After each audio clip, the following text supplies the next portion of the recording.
우리는 지난주부터 빚으시는 하나님이라는 새로운 시리즈 설교로 창세기에 등장하는 아브라함, 이삭, 야곱의 이야기를 한 줄씩 살피고 있습니다.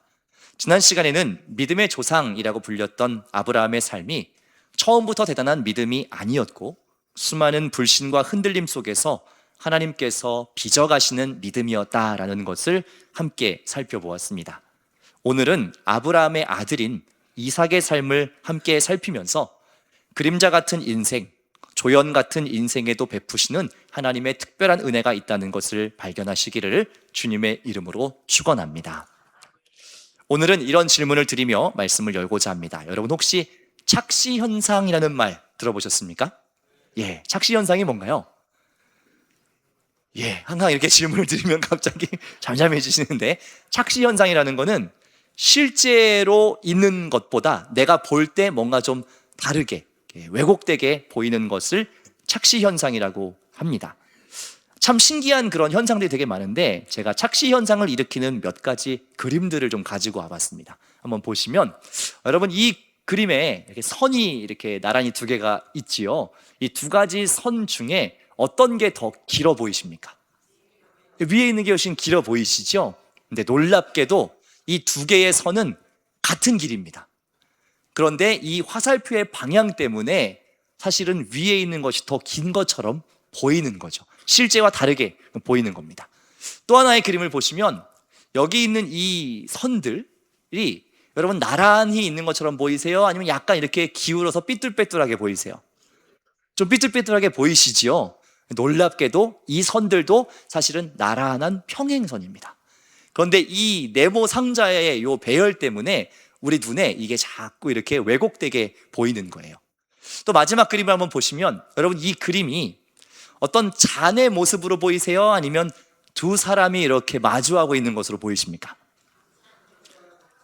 지금 서로 다른 얘기를 서로 하고 계시는데, 이 그림이 본래 그렇습니다. 이게 어떻게 보면은 잔처럼, 흰 부분만 보면 잔처럼 보이기도 하고 검은 부분을 보면 마치 두 사람의 얼굴이 마주보고 있는 것처럼 보이기도 하지요.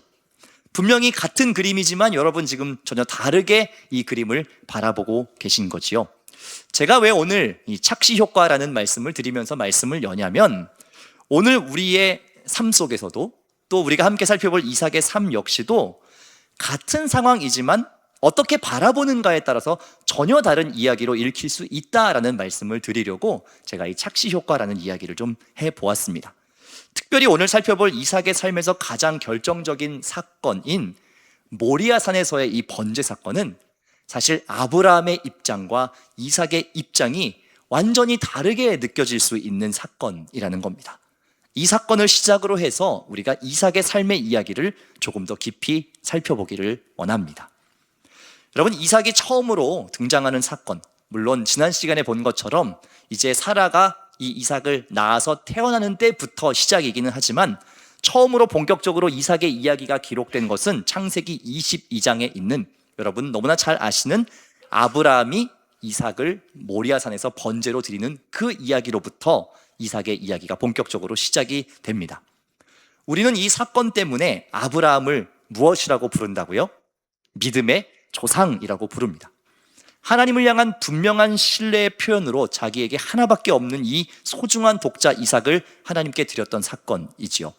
일반적인 사람이라면 감히 상상도 할 수 없는 그 어마어마한 일을 아브라함이 하나님 앞에서 행했기 때문에 많은 사람들이 아브라함의 그 모습을 보고 아브라함은 믿음의 조상이었다라고 이야기를 하는 겁니다.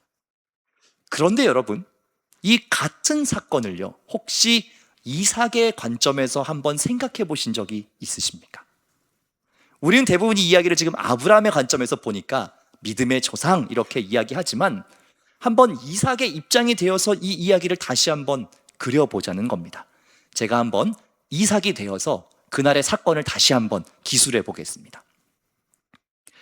아버지 아브라함이 모리아산으로 향하던 그날 아침 분위기는 심상치 않았습니다.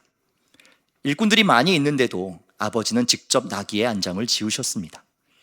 번제에 쓸 나무도 직접 쪼개셨지요. 그리고 왜인지 그날따라 아버지는 아무런 말씀이 없으셨습니다. 먼 거리를 떠나지만 어머니 사라에게 어떠한 인사도 하지 않으셨습니다. 가장 이상했던 것은 무엇이냐면 아버지께서 늘 준비하셨던 번제로 드릴 그 양도 챙기지 않고 출발하셨다는 겁니다.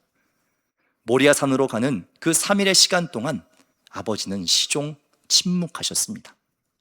이삭은 저는 왜 양이 없는지를 묻고 싶었지만 그럴 기회가 없었습니다.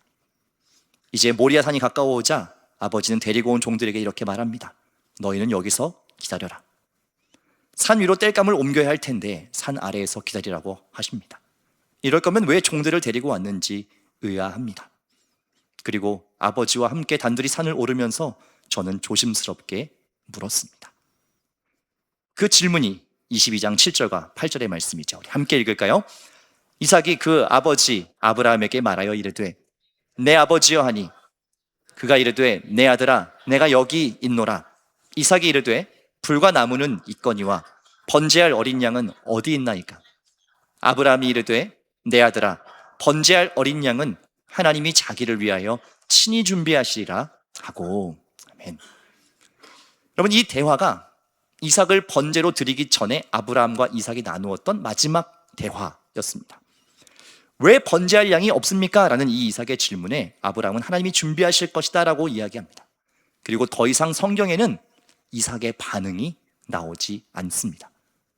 여러분, 왜 이삭이 아무 말도 더 이상 하지 않았을까요? 이삭은 아마 직감적으로 알았을 겁니다.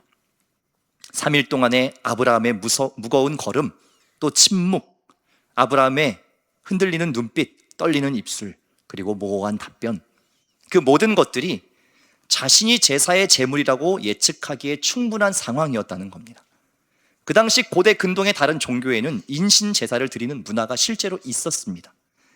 아니나 다를까 그 불길한 예감이 틀리지 않았죠. 아브라함이 자기를 결박하기 시작한 겁니다. 이삭은 사실 충분히 장성하였지만 저항하지 않고 묶여졌습니다. 이 사건의 결과는 여러분 잘 알듯이 아브라함이 칼을 빼들어서 이삭을 찌르려고 하는 바로 그 순간에 하나님께서 멈추라고 하는 음성을 들려주시죠. 우리 창세기 22장 12절의 말씀을 함께 읽겠습니다. 사자가 이르시되 그 아이에게 내 손을 대지 말라. 그에게 아무 일도 하지 말라. 내가 내 아들 내 독자까지도 내게 아끼지 아니하였으니 내가 이제야 내가 하나님을 경외하는 줄을 아노라. 아멘. 여러분, 그런데 이런 상상을 한번 해보면 좋겠습니다. 방금 들으셨던 이 하나님의 음성을 아브라함만 들었을까요? 아니면 이삭도 그 자리에서 함께 들었을까요? 어떻게 생각하십니까? 사실 이것은 이삭이 들었어도 문제이고 듣지 못했어도 문제입니다. 왜냐하면 만약 들었다고 한다면 하나님이 아버지의 신앙을 확인하기 위해서 자기의 목숨을 담보로 삼았다는 것 때문에 하나님에게 큰 충격을 받았을 겁니다. 만약 반대로 듣지 못했다고 해도 우리 아버지가 하나님을 믿는 그 신앙 때문에 드디어 미쳐버렸구나라고 이삭이 생각할 수밖에 없었을 겁니다. 무엇이 되었던 이삭에게는 아브라함의 이 행동, 더 나아가서는 하나님의 의도가 이해되기 어려웠던 것이 분명합니다. 성경을 살펴보면 실제로 이삭은 이 사건 이후에 아브라함과 함께하는 모습이 등장하지 않습니다. 심지어 이어지는 23장에 어머니 사라가 죽게 되는데요, 그때에도 이삭은 등장하지 않습니다. 아브라함 혼자서 아내 사라를 장례 치르는 모습이 나옵니다. 그로부터 약 20년이 흘러서 이삭이 40세가 되어서야 다시 등장하기 시작하는데 이삭은 부엘라헤로이에서 올라옵니다. 20년 만에 올라온 이삭이 한 일이 무엇이냐? 그때서야 어머니의 장례를 치릅니다. 즉 이삭은 20년 동안 아버지 아브라함을 떠나서 살았던 겁니다.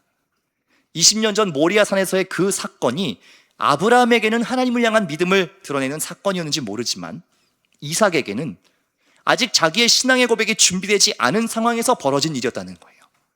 오히려 이삭에게는 자기가 경험한 이 사건이 하나님에 대해서 또 아버지에 대해서 큰 상처가 되었고 트라우마가 되었다는 겁니다. 이게 참 안타까운 이삭의 삶의 장애물이지요.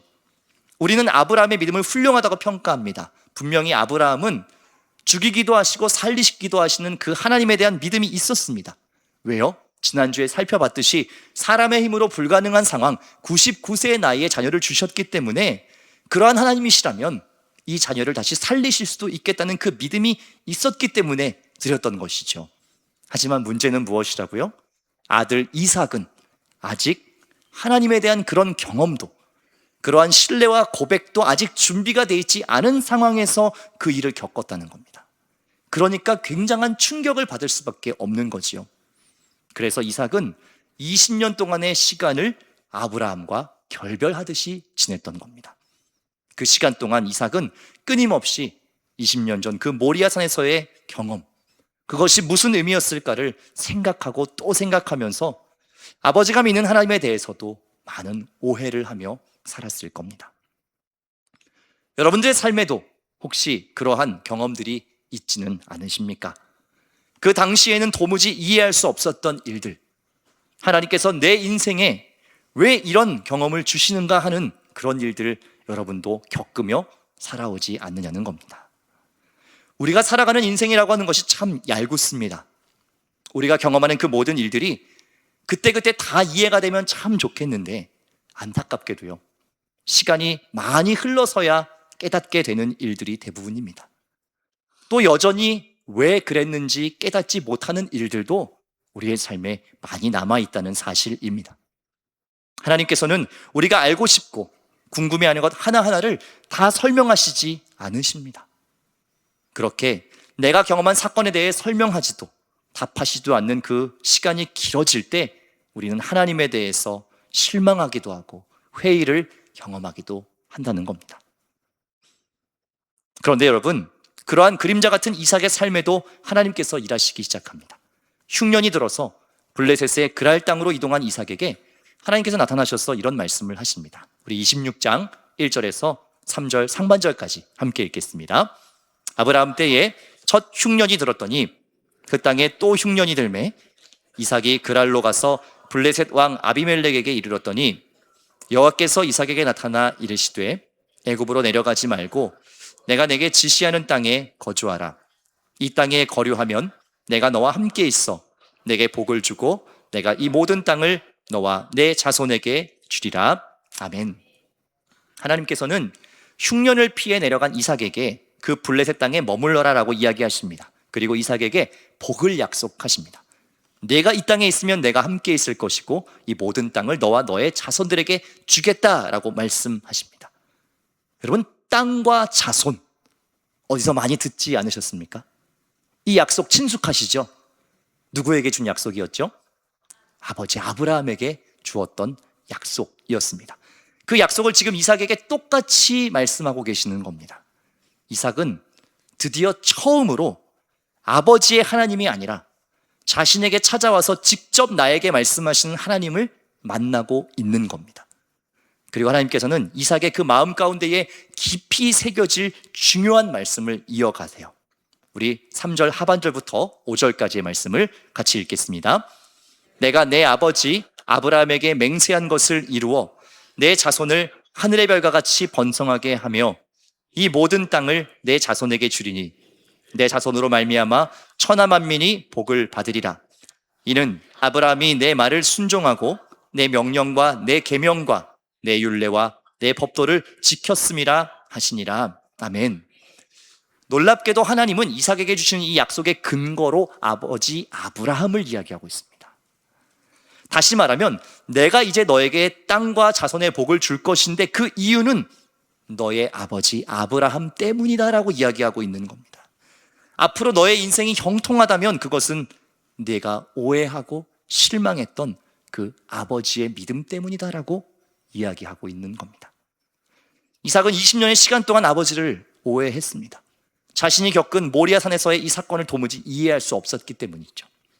그러나 하나님은 지금 이삭을 찾아오셔서 이제는 너의 아버지에게 주었던 그 복을 너에게도 주겠다라고 말씀하시는 겁니다. 그리고 실제로 이삭의 삶에 하나님 베푸시는 특별한 은혜들이 임하기 시작합니다. 이삭이 블레셋 땅에서 농사를 짓게 되는데요, 그 해에 무려 100배의 결실을 거두게 됩니다. 또 양과 소떼 그리고 많은 종들을 거느린 거부, 엄청난 부자가 되었습니다.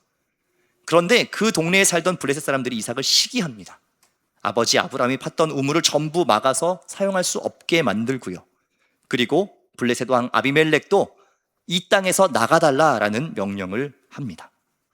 그러다 보니까 이삭이 어쩔 수 없이 자리를 피해서 그랄 골짜기로 이동을 합니다. 거기에서 어쩔 수 없이 다시 우물을 새롭게 파기 시작하는데요. 우물 파는 일은 상당히 고된 일입니다. 그리고 만약 수고스럽게 우물을 파도 물이 나오지 않으면 아무 소용이 없지요. 그런데 새로 이동한 그 골짜기에서 우물을 팔 때마다 우물이 터져 나오는 겁니다. 또 블레셋 사람들이 와서 그 우물을 빼앗으려고 하니까 양보하고 다른 곳으로 또 이동해서 또 파는데 거기에서도 우물이 터져 나오기 시작하는 겁니다. 가는 곳마다 계속해서 그런 일들이 일어나요. 절대 일어날 수 없는 일들이 지금 이삭의 삶에 펼쳐지고 있는 겁니다. 이삭은 속으로 이런 생각을 했겠지요. 이상하다. 어떻게 이렇게 가는 곳마다 우물이 계속해 터질까? 이것이 하나님 말씀하신 그 복이라는 것인가? 라고 생각하기 시작합니다. 바로 그날 밤에 하나님께서 다시 이삭에게 나타나셔서 그 생각에 확신을 더해 주십니다. 26장 24절 말씀 함께 읽겠습니다. 그 밤에 여호와께서 그에게 나타나 이르시되 나는 내 아버지 아브라함의 하나님이니 두려워하지 말라. 내 종 아브라함을 위하여 내가 너와 함께 있어 내게 복을 주어 내 자손이 번성하게 하리라 하신지라. 아멘. 하나님은 한 번 더 분명히 자신을 소개하시는데 뭐라고 소개하세요? 아브라함의 하나님이라고 이야기하십니다. 그리고 내 종 아브라함을 위해 내가 너와 함께 있겠다라고 말씀하세요. 농사를 지어도 100배의 소출이 있고 어떠한 방해가 있어도 가는 곳마다 새로운 우물을 터지게 하는 것은 내가 너의 아버지 아브라함과 맺은 약속 때문이다라는 것을 분명히 다시 한번 이삭에게 이야기하고 계시는 겁니다. 이제 이삭의 마음속에서도 하나님에 대한 신뢰가 조금씩 생겨나기 시작합니다. 그동안은 그렇게 이해할 수 없었던 아버지의 신앙이라는 것이 무엇인지도 조금씩 이해하기 시작한 겁니다. 하나님은 그림자 같은 그 이삭의 인생을 조금씩 빚고 계신다는 겁니다. 사랑하는 여러분, 여러분의 인생에도 여전히 하나님에 대한 속상함, 서운함, 혹은 믿음의 사람으로 인하여서 경험한 상처나 아픔들이 있지는 않으십니까? 아직 나의 고백으로 하나님을 고백할 수 없었던 그때에 우리가 겪었던 여러 가지 일들 때문에 말입니다. 하지만 하나님께서는 그러한 우리의 삶을 그대로 두지 않으시고 우리가 가지고 있는 그 서운함, 그 오해가 풀어질 수 있도록 차근차근 우리의 삶을 이끌어 가시는 분이시라는 것을 믿으시기를 소망합니다. 이제 이삭은 자기의 노년이 되어서 마침내 하나님의 일하심을 인정할 수밖에 없는 중요한 사건을 한 가지 경험하게 되는데 그것이 바로 장자의 축복을 기도하는 장면입니다. 자기의 죽을 날이 가까웠음을 직감한 이삭은 장자를 축복해야겠다라고 하면서 그 자리에 첫째 아들, 육신의 첫째 아들인 에서를 부릅니다. 사실 하나님께서는 이미 큰 자가 작은 자를 섬길 것이다 라고 말씀하셨고 그것이 하나님의 뜻이라는 것을 깨닫게 하셨습니다. 하지만 이삭은 눈이 흐려지고 판단력도 흐려졌기 때문에 하나님의 뜻과는 다르게 에서를 축복하려고 하고 있는 겁니다. 그런데 이 축복을 야곱이 가로채지요.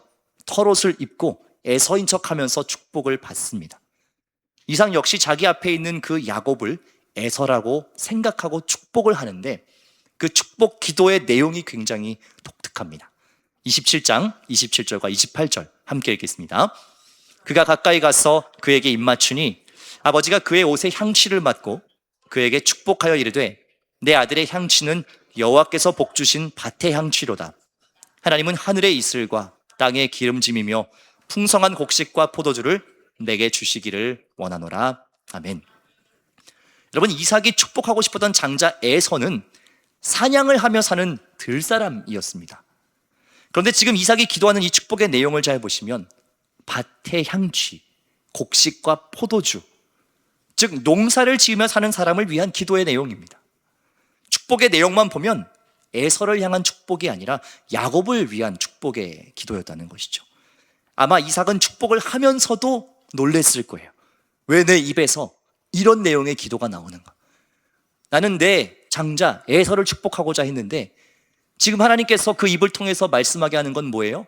하나님의 계획대로 야곱을 위한 축복의 기도가 나오게 하셨다라는 겁니다. 실제로 야곱이 나간 후에 진짜 에서가 들어와서 자기를 축복해달라고 합니다. 그때 이삭은 소름이 끼치는 겁니다. 그 이삭의 심경을 33절에 이렇게 표현합니다. 함께 읽겠습니다. 이삭이 심히 크게 떨며 이르되 그러면 사냥한 고기를 내게 가져온 자가 누구냐? 그가 반드시 복을 받을 것이니라. 아멘. 이삭은 왜 이 상황에서 심히 크게 떨며 이야기했을까요? 자신이 실수로 잘못 축복을 했음에도 불구하고 그 축복을 철회하지 않고 왜 그가 반드시 복을 받을 것이다 라고 이야기했을까요? 이삭은 마침내 깨닫게 된 겁니다. 무엇을 깨달았습니까? 인간의 연약함, 인간의 생각, 그것으로 인하여서 하나님의 뜻이 막히지 않는구나라는 것을 깨달은 겁니다.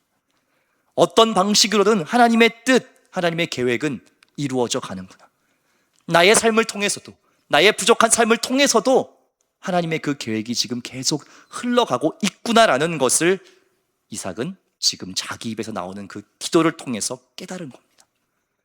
그 깨달음 때문에 너무나 두렵고 하나님 앞에 경외하는 마음으로 심히 크게 떨었다라는 겁니다. 결국 이삭은 야곱을 다시 한번 축복합니다. 외삼촌 라반 집으로 보내면서 이삭은 너무나 중요한 신앙의 고백을 하고 있는데요. 우리 28장 1절부터 4절까지 말씀을 함께 읽겠습니다. 이삭이 야곱을 불러 그에게 축복하고 또 당부하여 이르되 너는 가나안 사람의 딸들 중에서 아내를 맞이하지 말고 일어나 밧단아람으로 가서 내 외조부 부두엘의 집에 이르러 거기서 내 외삼촌 라반의 딸 중에서 아내를 맞이하라. 전능하신 하나님이 내게 복을 주시어 내가 생육하고 번성하게 하여 내가 여러 족속들을 이루게 하시고 아브라함에게 허락하신 복을 내게 주시되 너와 함께 내 자손에게도 주사 하나님이 아브라함에게 주신 땅 곧 내가 거류하는 땅을 내가 차지하게 하시기를 원하노라. 아멘. 3절에 보면 이삭이 하나님에 대해서 뭐라고 표현하냐면 전능하신 하나님이라고 이야기합니다. 여러분, 이 고백은 야곱의 이삭의 인생에서 처음으로 고백된 고백입니다. 그 전까지는 하나님에 대한 어떠한 표현도 이삭은 사용하지 않았어요. 그런데 이제는 비로소 전능하신 하나님이라고 이야기하며 아들 야곱을 축복하고 있는 겁니다. 이삭은 비로소 아버지 아브라함이 가졌던 그 믿음, 그 약속을 자신의 것으로 고백하고 있다는 겁니다.